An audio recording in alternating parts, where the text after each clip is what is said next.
Durante sua live semanal, a deputada Bia Kicis apontou o absurdo das narrativas propaladas pela velha imprensa para prejudicar os conservadores e, em especial, o ex-presidente Jair Bolsonaro.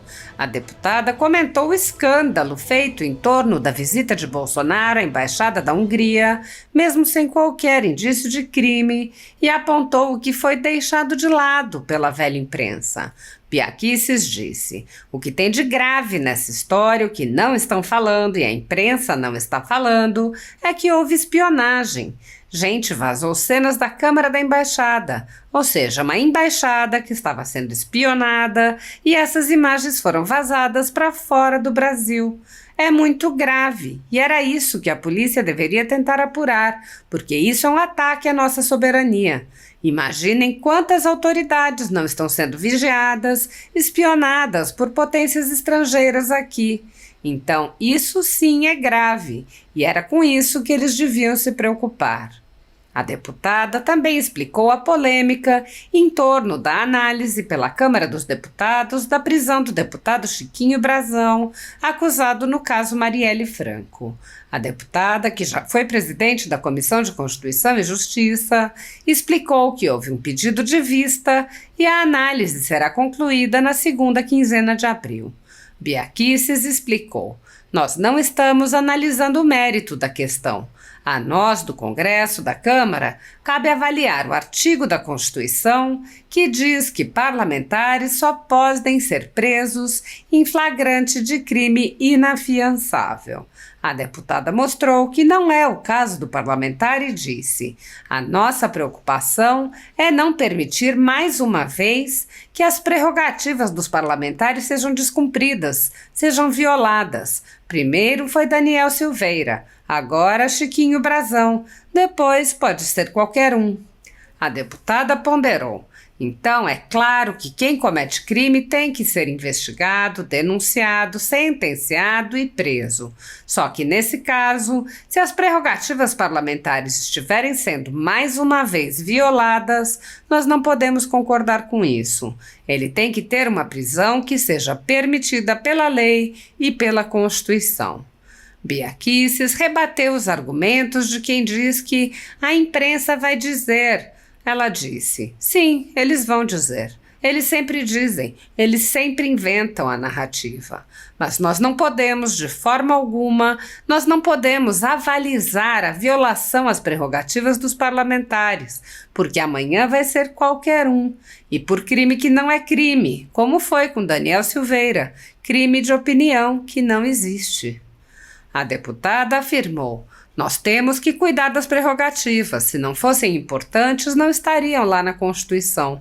Prerrogativa parlamentar e imunidade parlamentar é fundamento da democracia. A Constituição Federal determina em seu artigo 5º, inciso 54, que ninguém será privado da liberdade ou de seus bens sem o devido processo legal. No entanto, pessoas foram presas em massa e têm seus direitos e bens restringidos sem qualquer respeito ao devido processo legal. O ex-corregedor do Tribunal Superior Eleitoral, Luiz Felipe Salomão, mandou confiscar, em decisão monocrática em inquérito administrativo, a renda de canais e sites conservadores como a Folha Política. A decisão do ministro, que recebeu respaldo e apoio de Luiz Roberto Barroso, Alexandre de Moraes e Edson Fachin, confisca toda a renda dos canais sem qualquer distinção, segundo o tipo de conteúdo, tema, época de publicação ou qualquer outro critério. Toda a renda de mais de 20 meses do nosso trabalho é retida sem qualquer justificativa jurídica. Se você apoia o trabalho da Folha Política e pode nos ajudar a manter o jornal funcionando, doe qualquer valor à empresa Raposo Fernandes através do QR Code que aparece na tela ou utilizando o código PIX ajude@folhapolitica.org.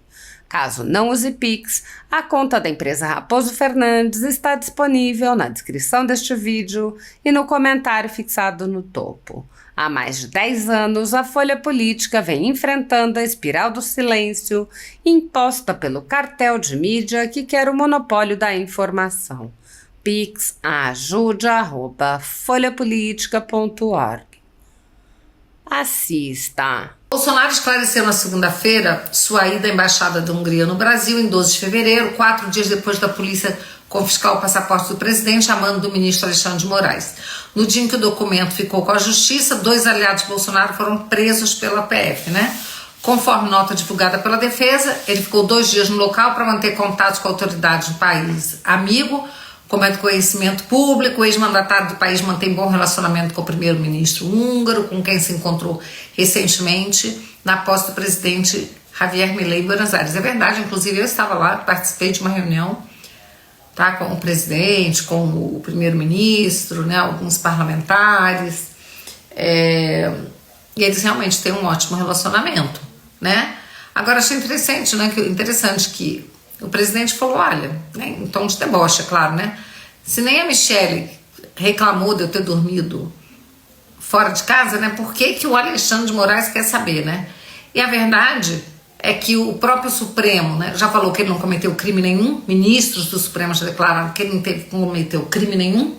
E o que teve de grave nessa história, gente, que não estão falando, que a imprensa não está falando, é que houve uma espionagem.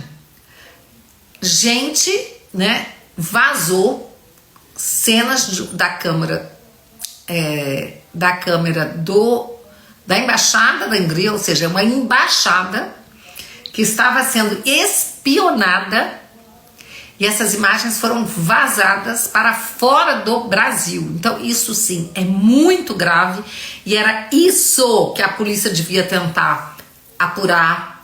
Né? Era isso que devia tentar apurar, porque isso tem a ver com, né, um ataque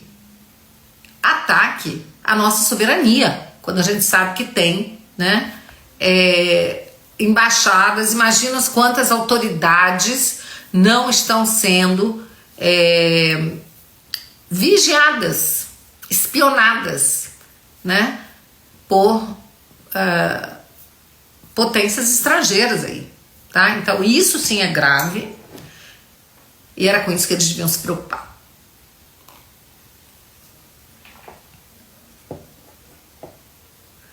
O regime ditatorial de Nicolás Maduro na Venezuela não permitiu que a principal frente de oposição da Venezuela, encabeçada pelo partido MUD e UNT, registrasse a candidatura de Corina Yoris no site do Conselho Nacional Eleitoral, órgão responsável pelas eleições no país. Corina, que já era substituta de outra candidata impedida de participar, Maria Corina Machado, ficou de fora da disputa. As eleições foram marcadas para 28 de julho e Maduro vai disputar praticamente sem oposição o 3º mandato. É uma beleza, né? É uma beleza, e a gente sabe que o mundo está de olho nisso, mas o Lula tá lá, firme, apoiando Maduro. Vamos lá.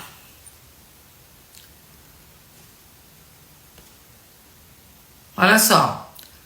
Um grupo de 7 países latino-americanos, Argentina, Costa Rica, Equador, Guatemala, Paraguai, Peru e Uruguai, publicou um comunicado em conjunto no qual afirma estar preocupados com o impedimento da inscrição de Corina Yoris. O Brasil, mais uma vez, não assinou a reprimenda a Maduro, fica de fora, só assina coisa que não presta, quando é para atacar Israel, acusar de genocídio, né? Só assina coisa que não presta, e aquilo que deveria assinar, que deveria ser uma posição de um país democrático, o Brasil fica de fora. Na terça-feira, a análise do processo da prisão do deputado Chiquinho Brazão, ex-União Brasil do Rio de Janeiro, por parte da Câmara dos Deputados, vai ficar para a segunda semana de abril. Ele é suspeito de ser autor intelectual do assassinato da vereadora do Rio, Marielle Franco, e de seu motorista Anderson Gomes. A CCJ analisou a manutenção da prisão, mas 3 parlamentares pediram vistas para que o caso pudesse ser melhor analisado. Vou explicar para vocês o pedido de prisão. A ordem de prisão aconteceu num domingo, mais uma vez, num domingo. Nós não tivemos o menor tempo de analisar o inquérito é enorme, tem mais de 200, quase 300 páginas. Muitas coisas não estão claras ali e nós não estamos analisando, né? É importante dizer que nós não estamos analisando o mérito da questão. Ele é acusado, né, de ser mentor de um assassinato que é horrível, tá? Só que a nós do Congresso, da Câmara, cabe avaliar o artigo da Constituição que diz que parlamentares, depois de diplomados, só podem ser presos por crime, por flagrante de crime inafiançável, tá? Então ali foi colocado que o flagrante ali, o crime teria sido obstrução à justiça, só que no próprio inquérito tem um documento dizendo que no momento em que passou para a Polícia Federal, esse inquérito, que cessou qualquer obstrução à justiça. Então a nossa preocupação é não permitir mais uma vez que as prerrogativas dos parlamentares sejam descumpridas, né, sejam violadas, tá? Porque o que acontece é que hoje, o primeiro foi o Daniel Silveira, agora o Chiquinho Brazão, depois pode ser qualquer um, tá? Então é claro que quem comete crime tem que ser investigado, né, e denunciado, e tem que ser sentenciado. Priscila, tudo bem? Priscila Castelões, um beijo pra você. E preso. Só que nesse caso, né, se as prerrogativas parlamentares estiverem sendo mais uma vez violadas, nós não podemos concordar com isso. Então ele vai ter que ter uma prisão, né, que seja permitida pela lei e pela Constituição, e não mais uma vez violando as nossas prerrogativas, tá? A imprensa vai dizer que vocês estão passando a mão na cabeça de assassino. Sim, eles vão dizer, eles sempre dizem, eles sempre inventam a narrativa, né? Mas nós não podemos, de forma alguma, tá? De forma alguma, nós não podemos avalizar a violação às prerrogativas dos parlamentares, porque amanhã vai ser qualquer um, tá? E por crime que não é crime, como foi com o Daniel Silveira, crime de opinião que não existe, tá? Então, nós temos que cuidar das prerrogativas. Se não fosse importante, não estaria lá na Constituição. Prerrogativa parlamentar e imunidade parlamentar é fundamento para a democracia.